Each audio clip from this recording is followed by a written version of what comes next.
flawless in beauty, adorable beyond words, tender-hearted and true, irresistibly charming.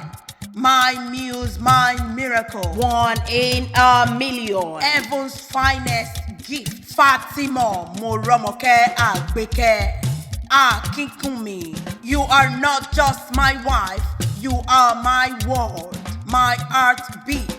You are irresistible and irreplaceable, adorned with grace, faithful and fierce. You are heaven's masterpiece, my answered prayer, my daily joy, my forever. I celebrate the gift you are to me, our child, and to the world.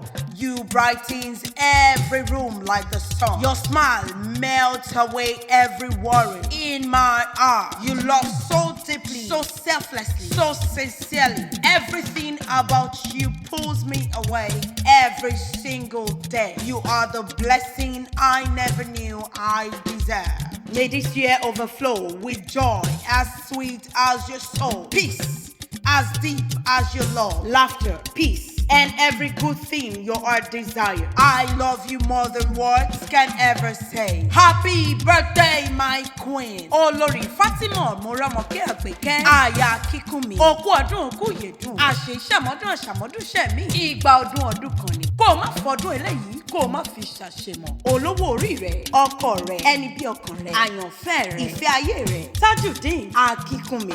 Ọkọ rẹ̀ ló ní àwa kí ọ, ó ní àwa kí ọ. Ó ní nítorí olólùfẹ́ òun ni ọ́. Ó ní wọn gangan lè jìká tí ìjẹ́wò jábọ́ lọ́rùn. Ó ní òkú aya rere ní ṣe lọ́ọ̀dẹ̀ ọkọ. Ọkọ rẹ̀ nífẹ̀ẹ́ yín adalẹ́ lọ́ṣẹ̀ Olódùmarè. Ó ní kí n kí ọ, ó ní kí n kí ọ. Ó ní òkú ìgbà gbogbo wọn. Ọkọ rẹ̀ ní ìyá rere ni ọ́ fún ọmọ bó o ti jẹ́ aya rere lọ́ọ̀dẹ̀ ọkọ. Ǹlẹ́ o ẹlẹ́yinjú ẹ̀gẹ́, olójú àrédè, fàtí kan bí ẹgbẹẹgbẹ̀rún. Owó màmá mìíràn máa ma Olúwa ṣe mí lóore. Ò ní bùrìbùrì kò fẹsẹ̀ kọ. Orí rẹ̀ ò ní burú. Orí rẹ̀ ò ní gbà bí aya rẹ̀ ò ní gbàbọ̀dẹ̀.